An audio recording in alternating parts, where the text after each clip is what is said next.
o terceiro vídeo do meu canal, sejam muito bem-vindos.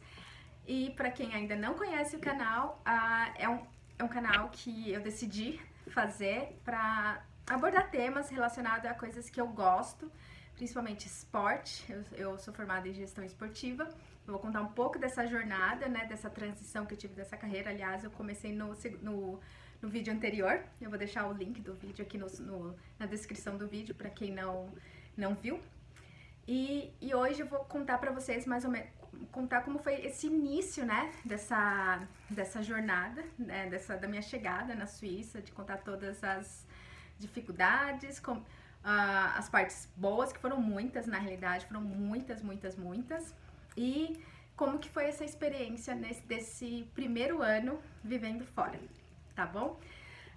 Para quem ainda não é inscrito, eu convido a se inscrever no canal, dar like e claro, deixar alguns comentários e sugestões abaixo. Eu adoraria ouvir de cada um sugestões para os próximos vídeos e dúvidas que eventualmente vocês possam ter, tá bom?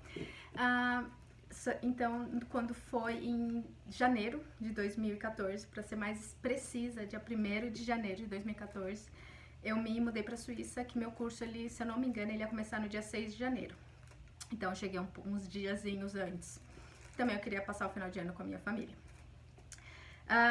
Do ponto de vista, assim, mais pessoal, eu lembro desse dia foi muito emotivo, digamos assim, porque, de certa forma, eu sabia que talvez eu não fosse mais voltar, né, a morar no Brasil. E me assustava muito, né, essa questão, né, de talvez não voltar mais a morar no Brasil. Porque imagina você ir para uma viagem, mas eu não tinha data para voltar, né? Eu não sabia. Eu tinha data para terminar o mestrado, mas tinham N possibilidades de acontecer, né? De você, de repente, conseguir um emprego e ir até em outro país, de repente continuar na Suíça, ou, enfim, voltar para o Brasil depois do curso. Tinham N possibilidades, tá? A primeira vez não, né? Quando eu cheguei lá, na verdade, eu ainda nem tinha uma casa pra ficar. Acho que minha família nem sabe disso.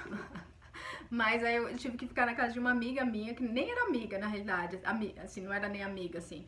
O que aconteceu? Antes de começar o curso, o pessoal fez um grupinho no Facebook da classe, né? De todos os alunos da classe. Então, nós fomos nos conhecendo virtualmente, cada um conversando com o outro. E tinha uma menina que era brasileira. Dentro do meu curso tinha 4 brasileiros, eu e mais 3. Eu e essa menina, né, de brasileira, e mais dois caras. E aí a gente começou a conversar, a menina até de Minas Gerais, provavelmente vai assistir esse vídeo, e de Belo Horizonte, ela. E eu conversei com ela, já tinha um lugar pra ficar por acho que um mês. Eu vou contar a saga que é para conseguir um quarto, um lugar dentro da Suíça. Mas eu vou chegar a esse ponto.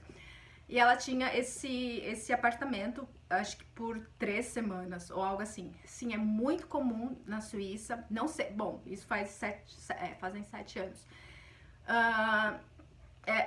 Aquele contrato de curtos, né? Tipo, às vezes de 2 semanas, 3 semanas, 1 mês, 2 meses, porque acontece. Como é um país que recebe muito estudante, enfim, acontece muito, sei lá, a pessoa, ela vai viajar, ou enfim, vai tirar férias, então ela aluga o quarto por um determinado período de tempo, né? Então aí você consegue esses aluguéis de período super curto.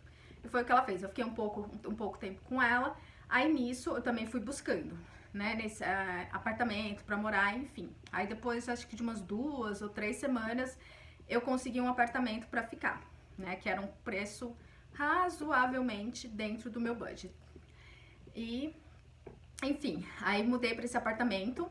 Era um lugar super bacana, era perto da faculdade, o que era bom, né, pra mim, morar perto da faculdade.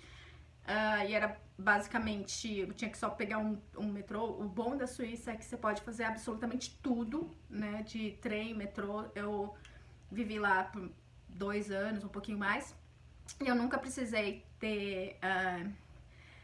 dirigir um carro. Você faz absolutamente tudo de metrô, trem, ônibus. E onde eu morava era super bem localizado. Então era bem fácil essa parte, né? E quanto ao curso, é incrível, né? Que eu contei pra vocês que eu tive que fazer o TOEFL, né? Passei, sei lá, se era 80 pontos, eu fiz 81, super assim. As primeiras aulas, vou ser bem sincera, você até acha que você fala bem inglês, que você entende, mas eu confesso que nas primeiras aulas era um pouco assim chocante. Porque é diferente quando você fala inglês com brasileiro, tem o sotaque, né, do brasileiro, nossa entonação, nosso jeito de falar. Mas quando é um gringo mesmo falando, é um pouco mais difícil.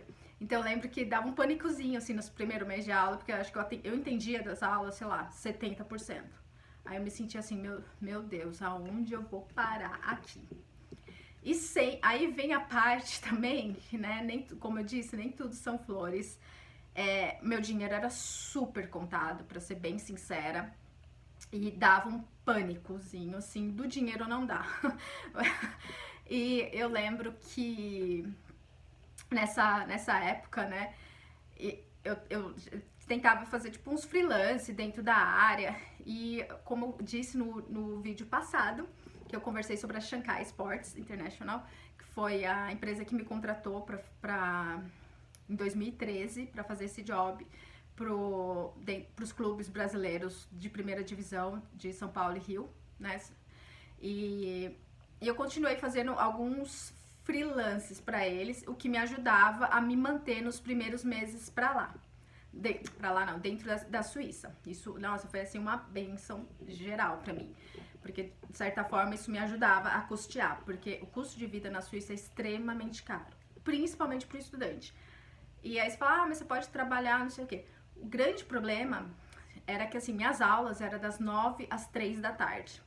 E todo santo dia tinha muita coisa pra fazer depois, sei lá, tipo, o famoso homework, sabe, assim, tinha muita coisa pra ler, tinha muita atividade pra fazer. Então, assim, não tinha, por mais, eu fazia esses freelancers que me ajudavam, mas, sei lá, pra você ter um trabalho mesmo, assim, sei lá, fixo de 6 horas por dia, mínimo, assim, era bem difícil, por conta desse horário. Mas aí, aí vem a parte que até me emociona falar, que vem a parte das bênçãos. Eu acredito muito, assim, que em tempos de dificuldade, sempre quando você tem uma certa fé, né, no que você acredita, enfim, Deus ou o que você acredita, eu acho que sempre acaba sendo colocado no seu caminho pessoas certas. Eu lembro que isso já era março, abril, e o dinheiro vai que nem água, gente. É assim, é assustador. E eu sempre dou o exemplo do frango. Uma bandeja de. Vou comparar, tá? Aqui, só pra ter assim, uma ideia de como lá é caro. Uma bandeja de frango aqui nos Estados Unidos, você paga, sei lá, no máximo. Bandeja de frango não, desculpa, uma bandeja de filé de frango. Só pra ter uma ideia de custo, o quanto que é caro. Hoje em dia, você paga, sei lá, uns $4 no máximo. Na Suíça, naquela época, você pagava em torno de 20 francos, que é um pouquinho mais do que o dólar. O franco, ele normalmente vale um pouquinho mais que o dólar. A moeda oficial da Suíça é o franco. E eu acho que eu esqueci de mencionar, desculpa. Eu morei em Lausanne, que é na parte francesa. Aí muita gente pergunta, você fala francês? Hoje em dia eu falo melhor, mas isso é um arrependimento que eu tenho. Porque pela faculdade, eu também podia fazer aulas de francês depois do horário. Só que, como eu disse, eu queria ter um tempo para fazer pelo menos um freelance para ajudar a custear as minhas despesas, porque assim, era muito alta, né? Por mais que eu tinha uma vida extremamente simples, que eu vou contar dos perrengues de lá, eu até brincava, se qualquer pessoa, qualquer um dos meus amigos, eles tinham uma vida muito mais glamurosa do que eu, acreditem. E então, era bem complicado, assim, né? Enfim. Aí, depois de alguns meses, em abril, como eu tava dizendo, eu conheci um casal de idosos. Eles eram idosos, deviam ter, sei lá, por volta de uns... beirando quase 80 anos. Eles eram da mesma igreja que eu frequentava. E acho que eles se comoveram com a minha situação. E eles me chamaram pra morar com eles por um tempo. Ele é um casal da Holanda. Assim, eles me tratavam, acho que eu não diria nem como filha, eu nem sei como expressar, assim. Porque foi uma bênção, assim, tão grande ter ter conhecido eles, né? Família Nighthouse, nunca vou esquecê-los. E até hoje eu converso com eles sempre, eles estão bem, né? Claro que a gente se preocupa, né? Que eles são um pouco mais de idade. E eles foram realmente anjos, assim, que foram colocados na minha vida nessa época. Então morei com eles por 3 meses de novo, tudo curta duração, né? Então já dando spoiler pro restante do vídeo, nesse primeiro ano eu me mudei 5 vezes. Então assim, eu era bem nômade mesmo, assim. Mas tudo bem, eu encontrei pessoas maravilhosas, que até hoje são meus amigos e assim, foram realmente pessoas extremamente importantes para que eu conseguisse me formar. As aulas, eu adorei as aulas e era para quem gosta de esporte, é bem surreal, assim, você tá ali. Porque pensa que você tá no país que tem a sede da FIFA, da UEFA, do Comitê Olímpico Internacional. E basicamente, acho que eu diria que 80% das federações internacionais esportivas estão localizadas lá. Então, assim, é surreal. Para quem gosta de esporte, você literalmente respira esporte. E Lausanne, que é a cidade que eu morei, e é a cidade que eu fiz o curso, é conhecida como a capital olímpica. Então, assim, para mim sempre foi surreal, assim, foi muito, muito além do que eu podia sonhar. Como eu disse no vídeo anterior, quando eu pensava em mercado esportivo, eu nunca imaginei que eu ia conseguir isso. Tanto que minha primeira, sei lá, ideia foi tentar, sei lá, de repente ir para um clube de segunda divisão, enfim, mas tentei também, mas ninguém deu muita atenção pra mim no Brasil e acabou dando muito certo. E dentro do meu curso, eles mandavam o perfil dos alunos para várias federações. E as federações, eles tinham alguns projetos que eles queriam dar para alunos, que era como se fosse, digamos assim, um estágio.